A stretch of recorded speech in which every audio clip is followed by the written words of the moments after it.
उमापति महादेव की जय, सब संतन की जय, गंगा माता की जय, गौ माता की जय, तुलसी माता की जय, वेद माता की जय, भारत माता की जय।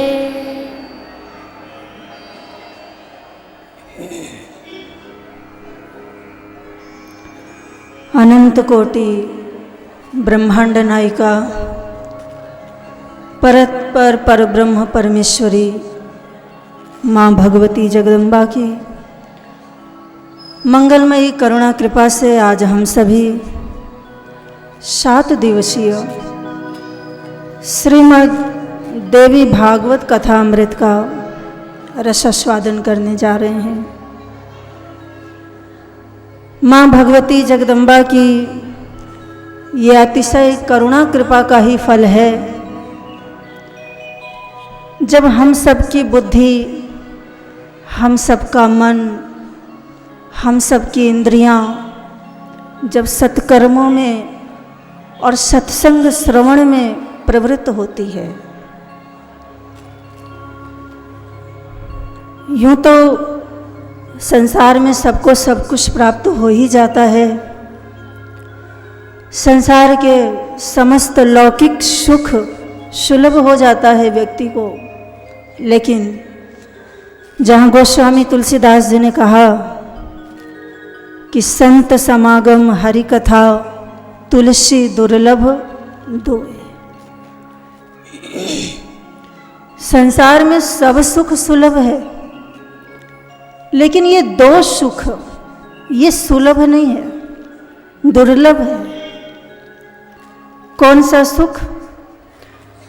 कहा एक तो संत से मिलने वाला सुख, दूसरा सत्संग श्रवण करने का सुख। संत समागम हरि कथा तुलसी दुर्लभ दोए। और इसीलिए श्रीमद् भागवत में भी जहाँ स्वर्ग में रहने वाले देवता भी एक सुंदर छंद गाया करते हैं कि गायन्ति देवाः किल गीतकानि।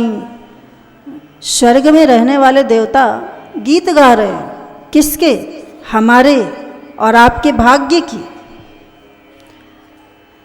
धन्यास्ते ये भारत भूमि भागे, कि धन्य है ये भारतवर्ष में जन्म लेने वाले मनुष्य। भारत की धरा पर जिसने जिसने मनुष्य का जन्म पाया उसका जीवन धन्य है। क्यों धन्य है? खाने पीने के लिए, विषय भोग करने के लिए, संसार के प्रपंच में रमने के लिए नहीं। हमारी प्रशंसा देवताओं ने की, हमारी प्रशंसा चारों वेदों ने की, हमारे इस देह की प्रशंसा समस्त ग्रंथों ने की। तो क्यों किया?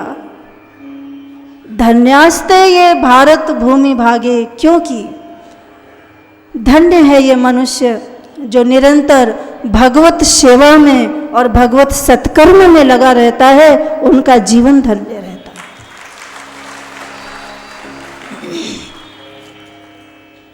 जीवन उसी का धन्य है जो सत्कर्मों में लगा है, जो भगवत सेवा में लगा है, जो भगवत भजन में लगा है। इसलिए जीवन की धन्यता है, इसलिए जीवन की महानता है और कृतार्थता है। इसलिए आज हम सभी अत्यंत भाग्यशाली हैं। क्यों? क्योंकि आज हम सभी श्रीमद् देवी भागवत के माध्यम से दिव्य सत्संग का श्रवण करने जा रहे हैं। सत्संग तो भगवान की कथा के बिना संभव ही नहीं। जब भी सत्संग मिलेगा किसी न किसी कथा के माध्यम से ही मिलेगा।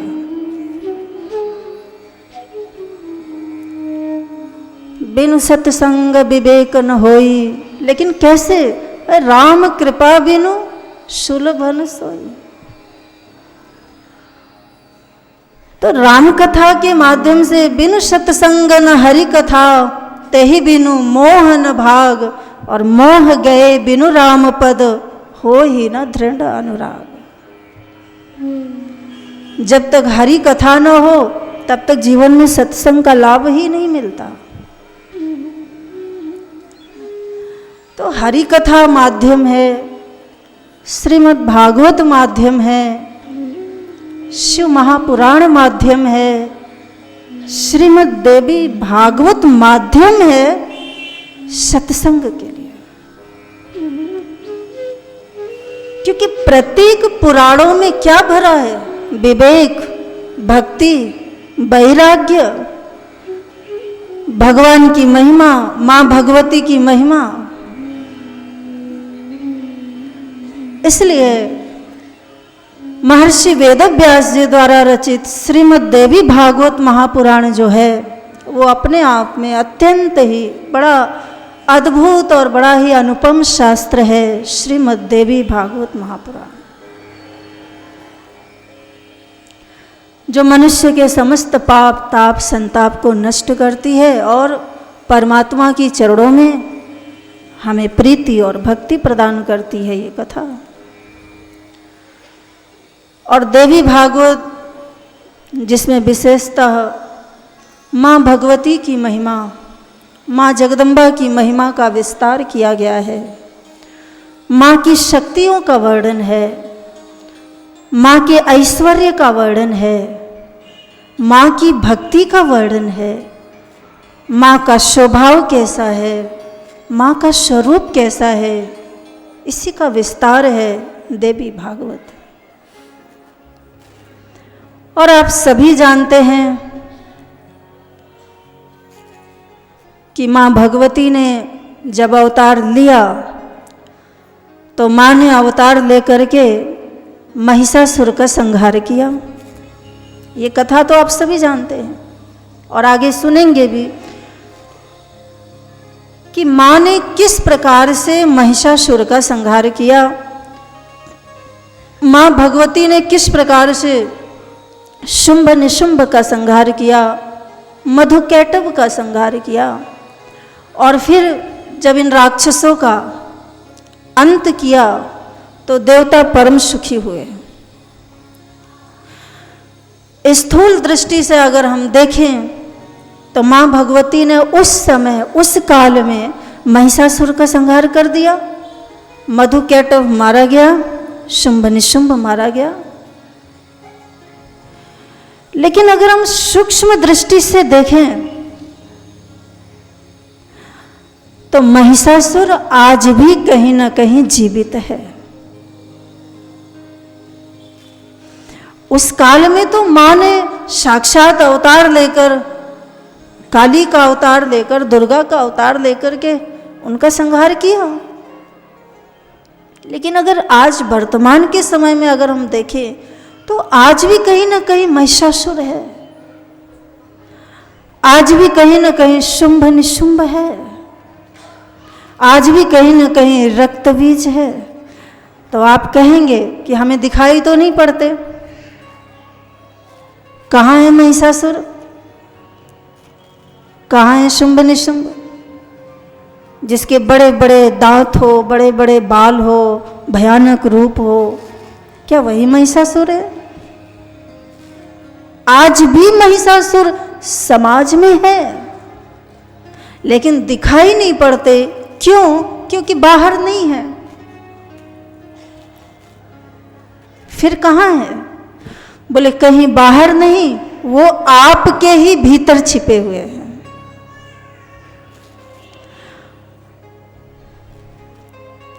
और किस रूप में छिपे हैं? तो पूज्यपाद गोस्वामी तुलसीदास जी ने रामचरितमानस में वर्णन किया। राम कथा में कोई ऐसा चीज नहीं जिसका वर्णन ना किया जाए, ना किया गया हो। बाबा जी ने कहा महिषासुर है, कोई व्यक्ति नहीं कह सकता है कि हमारे जीवन में महिषासुर कहाँ। तो किस रूप में है? तो गोस्वामी जी ने कहा किस रूप में है, सुनो। महामोह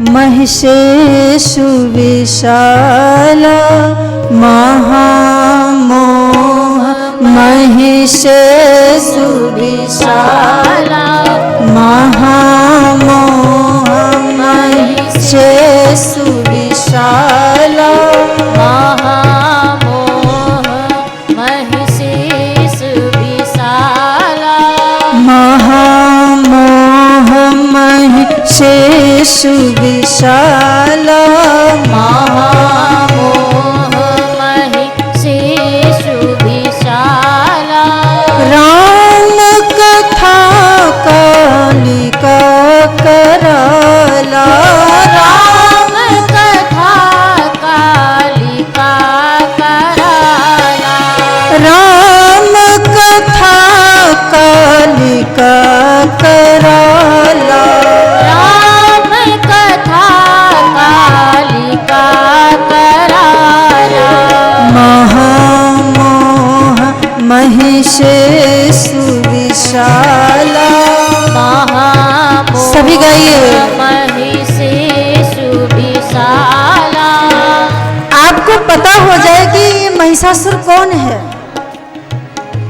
गोस्वामी जी ने कहा महामोह, आपके मन में जो बैठा हुआ मोह है ना, यही महिषासुर है। महामोह महिषेषु विशाला महामोह महिषेषु विशाला महामोह महिषेषु विशाला महामोह महिषेषु विशाला राम कथा कालिका कराला राम कथा कालिका कराला महामोह, हर आदमी के भीतर मोह है। कोई ये नहीं कह सकता कि हमारे अंदर मोह नहीं है। और कैसा मोह? छोटा मोटा मोह नहीं। गोस्वामी जी ने कहा महामोह महिषेषु विशाला महामोह महिषेषु विशाला छोटा मोह नहीं है। आपका मोह कितना विशाल है कि गोस्वामी जी को कहना पड़ा कि महामोह महिषेषु विशाला। आपकी आसक्तियों की कोई सीमा नहीं है,